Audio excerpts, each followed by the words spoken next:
Mes chères sœurs, c'est avec humilité et joie que nous vous accueillons ici, à l'étage supérieur du magasin de briques rouges dans la ville historique de Nauvoo, en Illinois. Il s'agit d'un lieu sacré où, en 1842, Joseph Smith, le prophète, a organisé la Société de secours selon le modèle de la prêtrise et en vue du rétablissement complet de toutes choses dans le cadre du rétablissement continu de l'Évangile de Jésus-Christ. C'est ici, dans la ville de Nauvoo, que les sœurs de la Société de secours se sont préparées à recevoir les bénédictions de la Maison du Seigneur. Elles ont préparé les sœurs temporellement et ont aidé à la construction des temples en gérant les fermes, en cousant des chemises et en faisant tout ce qu'elles pouvaient pour aider à se préparer aux bénédictions de la Maison du Seigneur. Mais elles se sont aussi préparées spirituellement. Et c'est à cet endroit et dans les bosquets de Nauvoo environnants qu'elles ont eu l'occasion d'écouter le prophète Joseph Smith. C'est là qu'il les a instruites pour les préparer aux bénédictions qu'elles recevraient en participant aux ordonnances de la Maison du Seigneur. Nous savons et témoignons que ce sont la force et le pouvoir qui découlent du fait de contracter et de respecter des alliances qui ont été une bénédiction dans la vie de ses sœurs et de ses frères et de tous les saints qui sont partis dans le désert après leur séjour à Nauvoo. Nous sommes très heureuses d'avoir l'occasion de partager cet endroit sacré avec vous. Où que vous viviez dans le monde, j'espère que vous savez que votre lignée commence ici, à Nauvoo. C'est ici que nos racines, à nous, les membres de la Société de secours, ont été plantées. Et à présent, tandis que nous avançons et à mesure que l'arbre grandit et s'étend et que ses branches sont partout dans le monde, j'espère que vous vous sentirez liés à ce lieu sacré où les femmes ont mis de côté les soucis du monde et se sont concentrées exclusivement sur notre Sauveur Jésus-Christ et sur le fait de contracter des alliances avec lui. Que ressentez-vous dans cet endroit? C'est une belle expérience que d'être dans cet endroit où ce groupe de 20 femmes a été organisé pour la première fois, et puis de penser à vous toutes dans le monde entier. C'est grâce à ce qu'elles ont fait ici que nous avons cet héritage. Elles ont créé une communauté d'alliance ici, à Nauvoo, n'est-ce pas? Elles ont pris soin les unes des autres. Exactement. Et nous avons maintenant créé une communauté d'alliance dans le monde entier en tant que sœurs qui participons aux ordonnances de la prêtrise, contractons des alliances et les respectons. Nous avons créé une communauté mondiale afin d'être une bénédiction dans la vie de nos frères et sœurs. Une communauté où les sœurs prennent soin les unes des autres. Durant ma lecture des histoires qui se sont déroulées à Nauvoo, ce qui m'a touchée, c'est qu'il y avait toujours quelqu'un qui apportait quelque chose à une personne dans le besoin ou qui prenait soin d'une personne. Cela faisait partie intégrante de leur quotidien. Cela fait partie de notre quotidien en tant que sœurs de la Société de secours. Le Seigneur a créé une organisation pour laquelle les sœurs pouvaient agir selon leurs sentiments naturels, à savoir la compassion et un endroit pour le faire afin qu'elles puissent ressentir le soulagement du Sauveur et l'offrir si promptement. Ce matin, je pensais à Emma, à sa mission et son rôle de compagne du prophète. La pensée suivante m'est venue. Ils faisaient les mêmes prières que nous. Ils priaient pour leurs enfants. Ils priaient pour leurs maris et leurs femmes. Ils priaient les uns pour les autres. Ils avaient les mêmes besoins que nous. Nous avons plus de ressemblance que de différence avec eux. Ils faisaient confiance au Seigneur. Il y avait tellement d'instabilité à cette période. Ils connaissaient la mort et la privation. Pourtant, ils faisaient confiance à Dieu. Nous avons aussi des privations en nous pour lesquelles nous avons besoin de Dieu, besoin de lui faire confiance et besoin de nos alliances. Nous devons lâcher prise et avoir confiance que le Seigneur nous guidera à travers nos épreuves, qu'il prendra soin de nos familles et que nos alliances et les promesses qui leur sont associées sont plus réelles que tout ce que nous pouvons voir et plus réelles que tout ce que nous pouvons ressentir. Dans la section 25 des Doctrines et Alliances, qui contient une révélation donnée à Emma Smith, on lit « Attache-toi aux alliances que tu as faites ». Je pense que cela rejoint précisément ce que vous décrivez. C'est une autre façon de dire « Fais-moi confiance » et confiance dans les promesses que je t'ai faites, car mes promesses sont sûres. Lorsque nous faisons ces mêmes promesses dans la maison du Seigneur et bien sûr lors de notre baptême, nous recevons en retour la promesse qu'il sera toujours avec nous, que son esprit nous accompagnera, que nous aurons des anges autour de nous pour nous servir et répondre à nos besoins.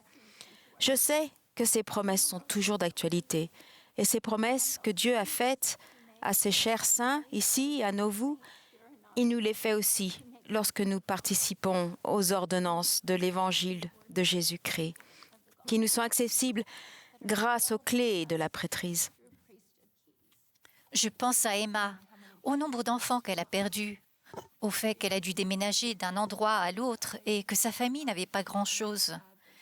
Ils avaient ces alliances en commençant par le baptême, et ils avaient cette relation d'alliance avec Dieu qui les soutenait et la soutenait, elle, à travers tout cela. Je ne pense pas qu'elle aurait pu faire ce qu'elle a fait sans la relation qu'elle avait avec Dieu et les promesses qui y étaient associées. C'est vrai, la stabilité vient en Jésus-Christ. Dans notre vie, tout le reste est en mouvement et évolue. Les gens vont et viennent, mais c'est dans cette relation que réside notre véritable stabilité.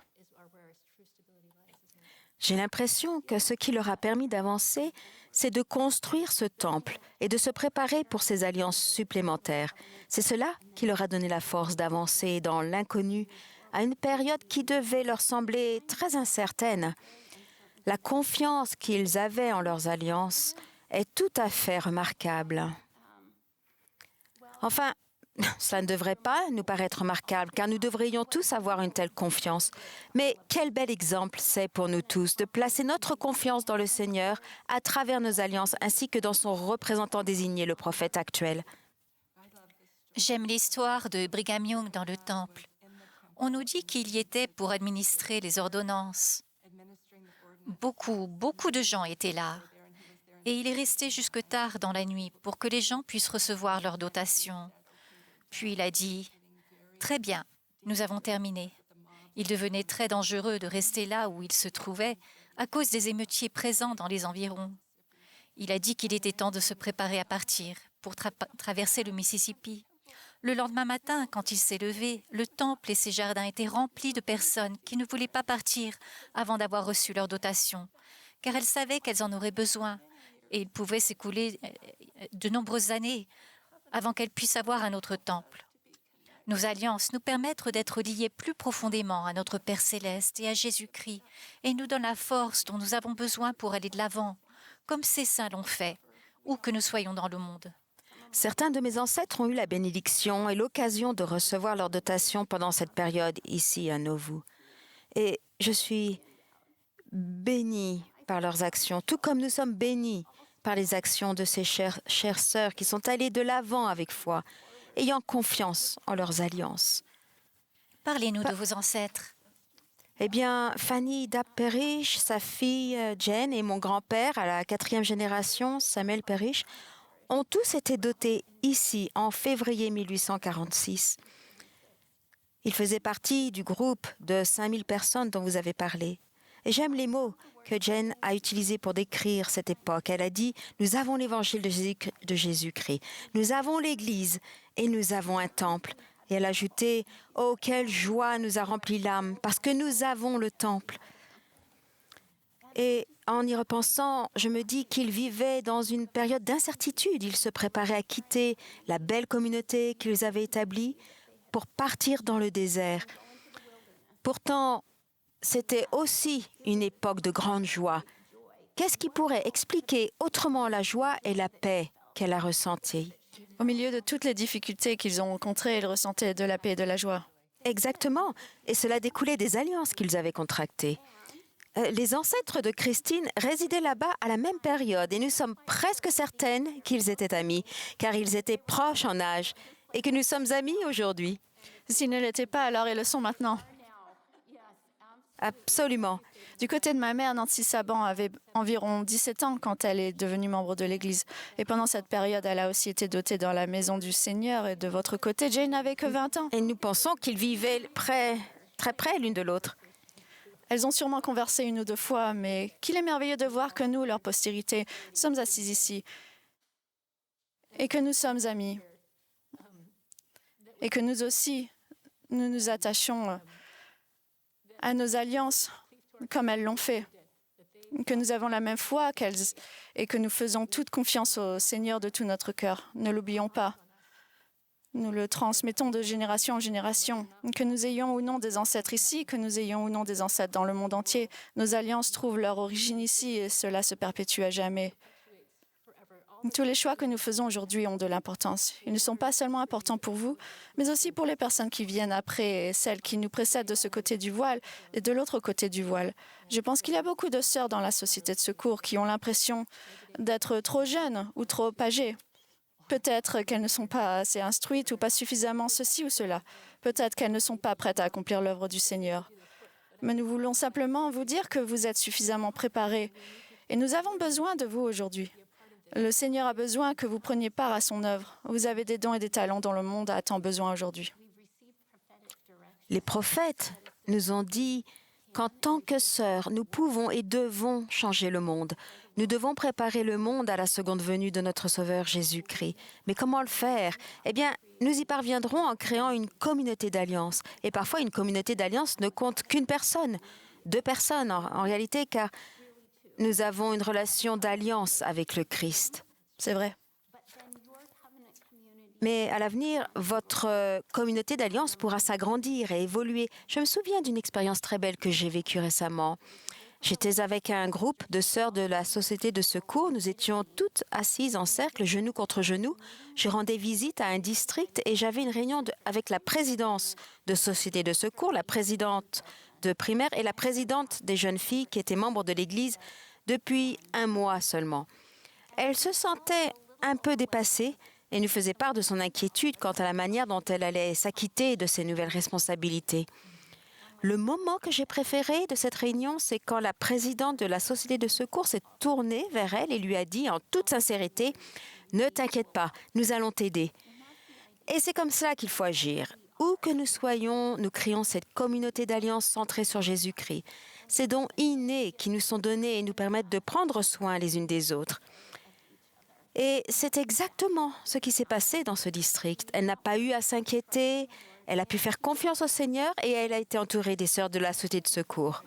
Nous faisons toute partie de la société de secours, peu importe où nous servons. C'est vrai. Pendant une période, cette sœur servira chez les jeunes filles et sera avec elles, mais elle fera toujours partie de la Société de secours. Ces sœurs de la Société de secours l'ont entourée de leurs bras et ont pris soin d'elle. C'est merveilleux, tout cela est lié, n'est-ce pas? Parce que si nous faisons du bien à un enfant, nous faisons du bien à sa famille. Si nous sommes une bénédiction pour une mère, nous le sommes pour sa famille. Tout est connecté. Nous avons un excellent partenariat avec Jésus-Christ. Il est notre meilleur partenaire. Il peut nous aider en toutes choses. Je pense que, surtout en tant que femmes, nous aimons faire les choses par nous-mêmes. Ce n'est pas une mauvaise chose. C'est le don que Dieu nous a fait de prendre des initiatives et d'agir. Mais parfois, du moins en ce qui me concerne, il me met dans une situation où je suis suffisamment dépassée pour que je doive suffisamment me reposer sur lui. Il fait cela pour que nous puissions construire cette relation avec lui, afin que nous sachions pourquoi nous faisons ce que nous faisons. Et ne pensez-vous pas que ces sœurs, ici à nouveau, savaient pourquoi elles faisaient ce qu'elles ont fait? Parce qu'elles aimaient le Seigneur et voulaient respecter leurs alliances avec lui. Et nous voulons la même chose. Et en aidant les autres à ressentir l'amour de Dieu, elles l'ont ressenti elles-mêmes. Je pense que nous devons toutes nous souvenir que certaines personnes ont du mal à ressentir son amour, quelle qu'en soit la raison.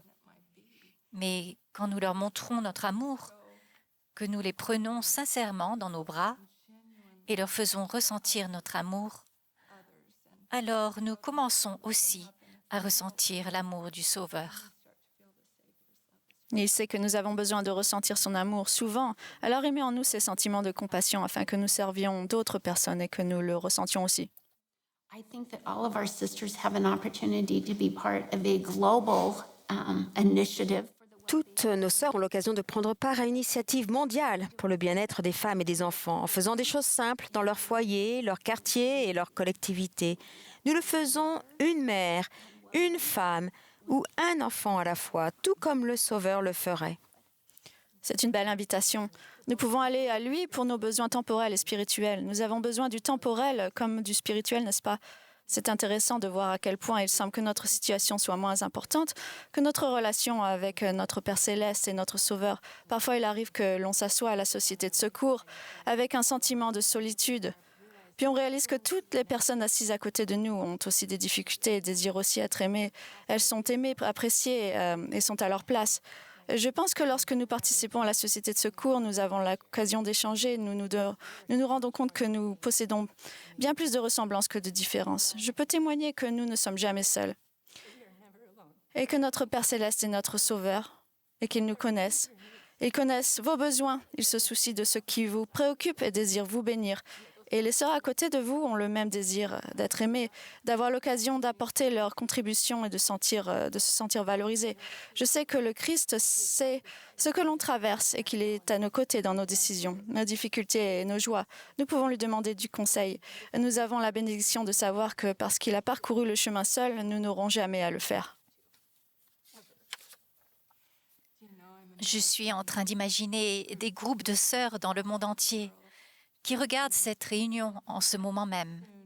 Nous allons bientôt avoir l'occasion d'écouter un apôtre, Dale Renland. C'est un grand privilège pour nous de pouvoir l'écouter. Après son message, vous aurez l'occasion de rendre témoignage entre vous de ce que vous avez ressenti dans votre cœur et de ce dont l'Esprit vous a rendu témoignage, de la bénédiction qu'est la société de secours, de l'alliance que vous avez avec le Sauveur et du rôle qu'il joue dans votre vie. C'est un sentiment si spécial de penser à tous les groupes de sœurs dans le monde entier et de sentir que nous faisons partie d'une sororité d'alliance mondiale. Où que nous soyons, nous vous aimons. Que nous sommes bénis d'être des femmes d'alliance dans l'Église de Jésus-Christ des saints des derniers jours. Sœurs, nous vivons à une époque glorieuse et nous témoignons collectivement que nous sommes engagés dans l'œuvre de notre Sauveur Jésus-Christ. Nous savons qu'il vit. Nous savons qu'il vous aime. Nous savons qu'il désire que nous ayons une relation d'alliance avec lui. Nous savons qu'il veut que nous apportions son secours à nos sœurs et à nos frères du monde entier. Si nous le faisons, puisque nous sommes le moyen par lequel il apporte son aide aux autres, nous trouverons de l'aide pour nous-mêmes. Nous témoignons que l'Église de Jésus-Christ des saints des derniers jours est dirigée par un prophète vivant. Nous l'aimons, nous l'honorons et le soutenons. Nous avons le témoignage que Joseph Smith Wow. It is our testimony est le prophète du rétablissement, qu'il a tout rétabli, y compris l'ordre ancien des femmes, qui apporte collectivement l'aide de Jésus-Christ aux gens. Depuis le début, en 1842, notre objectif est de ramener tous les enfants de notre Père céleste à la maison. Nous savons que c'est possible grâce à notre Sauveur Jésus-Christ. Grâce à son expiation, nous pouvons être purs, guéris et sanctifiés, rentrer dans notre foyer céleste, être exaltés et vivre en présence de notre Père céleste et de notre Sauveur Jésus-Christ. C'est dans ce lieu que tout a commencé pour nous, membres de la Société de secours. C'est une occasion merveilleuse pour nous d'être dans cet endroit sacré. Nous avons senti des anges tout autour de nous aujourd'hui. Nous témoignons, chères sœurs, que Dieu vous aime, qu'il vous connaît et que vous êtes précieuses à ses yeux. Nous vous rendons ce témoignage au nom de notre Sauveur Jésus-Christ. Amen.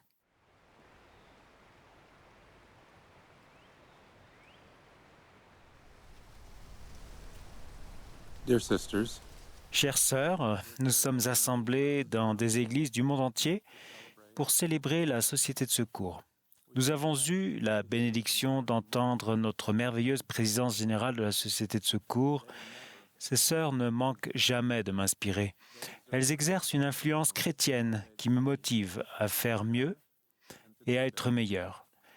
Elles nous ont parlé depuis le magasin de briques rouges de Nauvoo, en Illinois, aux États-Unis, où la Société de secours a été organisée. J'ajoute mon témoignage aux leurs, mes sœurs. Dieu vous aime, Dieu vous connaît. Vous êtes précieuses à ses yeux. L'histoire de la Société de secours est inspirante. Comme la première présidente de la Société de secours, Emma Smith, l'a dit, nous allons faire quelque chose d'extraordinaire. Comme Sir Johnson, Sir Denis et Sir Yi viennent de nous l'enseigner, cette organisation n'était pas destinée à être simplement un club social ou un groupe caritatif. Son but était et est toujours divin. Il consiste à aider les enfants de Dieu à retourner en sa présence. Après mon discours, vous pourrez vous rendre mutuellement témoignage des bénédictions qui émanent de Jésus-Christ, de son Église et de cette organisation divine de femmes. Je sais que Jésus-Christ connaît votre situation et désire vous bénir. Il a aussi besoin de votre influence dans son Église. Vos efforts pour servir les enfants de Dieu par l'intermédiaire de la Société de secours sont essentiels. Joel Smith a enseigné que l'œuvre du salut et de l'exaltation dans les derniers jours est une cause qui est destinée à provoquer la destruction des puissances des ténèbres et le salut de la famille humaine. Vous, la Société de secours, êtes essentiels à cette œuvre. Comme l'a enseigné le président Nelson, le royaume de Dieu ne peut pas être complet sans des femmes qui contractent des alliances sacrées puis les honorent et parlent avec le pouvoir et l'autorité de Dieu. Les femmes qui respectent leurs alliances reconnaissent non seulement la nécessité du pouvoir de Dieu dans leur vie, mais elles ont aussi un accès spécial à ce pouvoir grâce aux alliances qu'elles contractent. Que nous sommes bénis d'avoir accès au pouvoir divin, pouvoir suffisant pour faire face aux fardeaux, aux obstacles et aux tentations de notre époque. Bien entendu, les alliances du baptême et du temple ne constituent pas en elles-mêmes la source de ce pouvoir. Le Seigneur Jésus-Christ et notre Père céleste sont la source de tout pouvoir d'alliance. Mais ne vous y trompez pas, le pouvoir de Dieu n'est pas une force cosmique amorphe qui est indépendante de lui. Le pouvoir qu'il offre n'est pas comme une lampe magique qui exauce des vœux ou une relique sainte qui prétend être une source de pouvoir.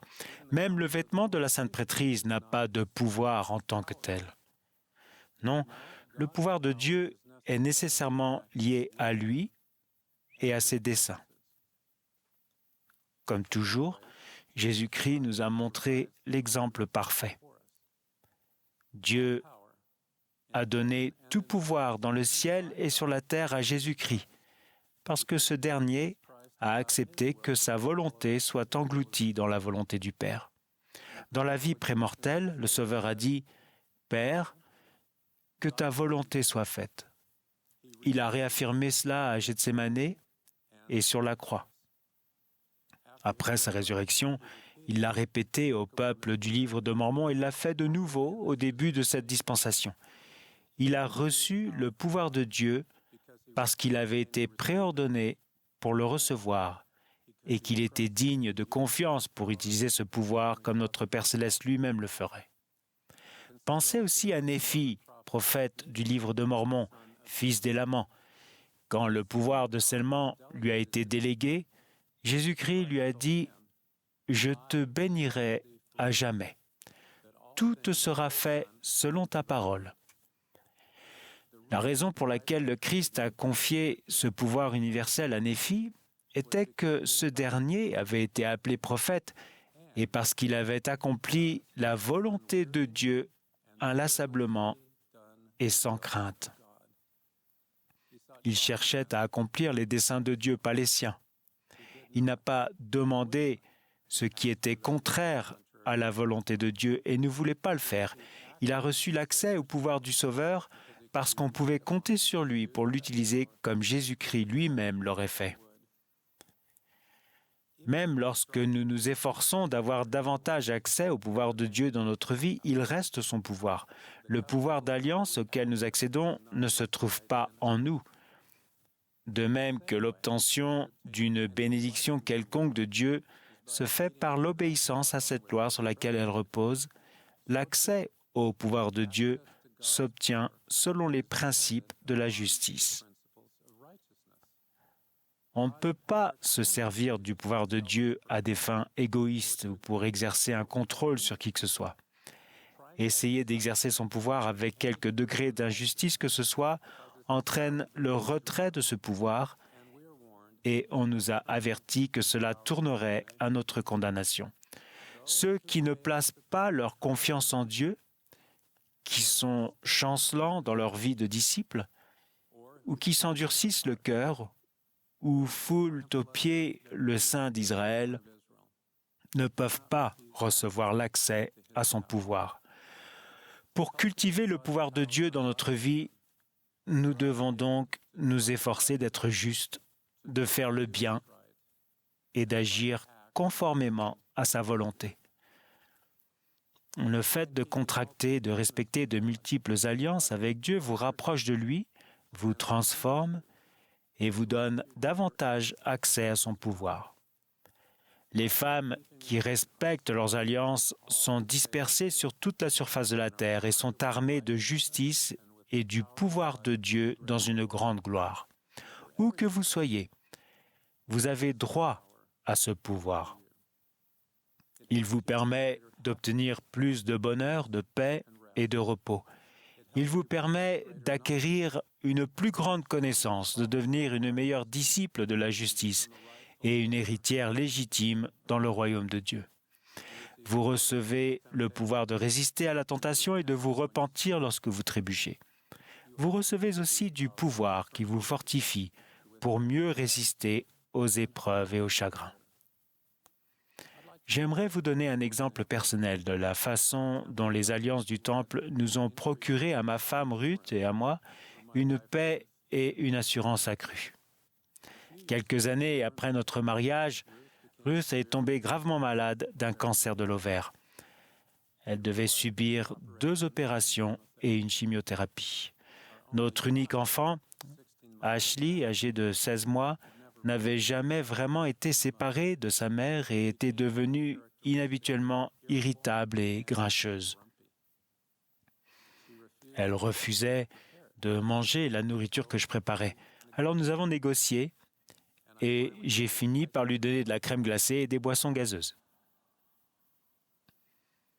Je n'avais que 28 ans et je ne savais pas comment Ashley et moi pourrions survivre sans Ruth. Nos rêves d'avoir une famille plus nombreuse prenaient fin, mais cela était le cadet de nos soucis. Pendant la première hospitalisation de Ruth, j'étais anéanti et j'avais du mal à prier. J'avais l'impression que mes prières n'atteignaient pas les cieux. Le soir où Ruth est rentrée de sa première opération, nous nous préparions à prier, comme d'habitude, avant d'aller nous coucher. Tel un lâche, j'ai demandé à Ruth de prier. Je n'oublierai jamais les premières paroles de sa prière. Elle a dit, « Père céleste, nous te remercions pour le pouvoir de la prêtrise, grâce auquel, quoi qu'il arrive, nous pouvons être ensemble à jamais. » Grâce à ces paroles, la barrière que je ressentais entre Dieu et moi s'est ouverte entièrement. Lorsque la prière de Ruth est montée aux cieux, la doctrine de la famille éternelle est descendue de ma tête jusqu'à mon cœur. Les inquiétudes que nous avions concernant notre avenir ont diminué parce que nous avions contracté les alliances du Temple et que nous avions été scellés dans la maison du Seigneur. Le pouvoir de Dieu a apporté la paix à notre cœur. 36 ans plus tard, le président Nelson a prononcé des paroles qui résonnent en moi. Il a enseigné « Lorsque vous tendrez la main pour bénéficier du pouvoir du Seigneur dans votre vie avec la même intensité qu'une personne en train de se noyer cherche à reprendre son souffle, le pouvoir de Jésus-Christ sera vôtre. » C'est ainsi que Ruth a prié et que le pouvoir est venu. De la même manière, Dieu vous aidera à comprendre le pouvoir et la paix de la dotation du Temple. La dotation de pouvoir vous aidera à guérir si vous avez été blessé, brisé ou écrasé d'une manière ou d'une autre. Vous pouvez faire appel au pouvoir des cieux pour recevoir la révélation personnelle et comprendre la doctrine du Christ. Le pouvoir de Dieu vous aidera à protéger, défendre et fortifier les autres. Tout comme le président Nelson, je témoigne que Jésus-Christ peut vous donner le pouvoir dont vous avez besoin et que lorsque vous attirerez son pouvoir dans votre vie, le Sauveur et vous, vous réjouirez. Oui, chère sœur, vous faites quelque chose d'extraordinaire et vous pouvez vivre quelque chose d'extraordinaire. Merci pour votre foi, pour votre force, pour votre capacité à diriger, pour votre sagesse, pour votre volonté et votre capacité de contracter, de respecter des alliances avec Dieu. Vous apportez des bénédictions à vous-même, à votre famille, à l'Église, à votre collectivité et au monde. Vous avez le pouvoir de Dieu pour vous aider à être de bonnes personnes et à faire le bien. Il compte sur vous. Son Église compte sur vous. Que Dieu vous bénisse dans votre vie de disciple. Dieu vit. Jésus est le Christ, votre Sauveur et le mien. Il est votre ami céleste, bienveillant et rempli de sagesse. Il a rétabli son Église sur la terre. Je le sais. Au nom de Jésus-Christ. Amen.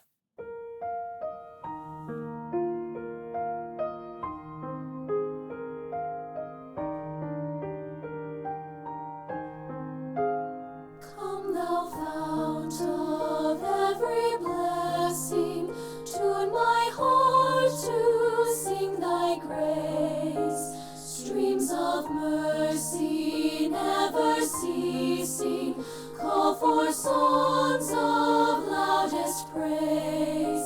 Teach me some melodious sonnet, sung by flaming tongues above. Praise the mount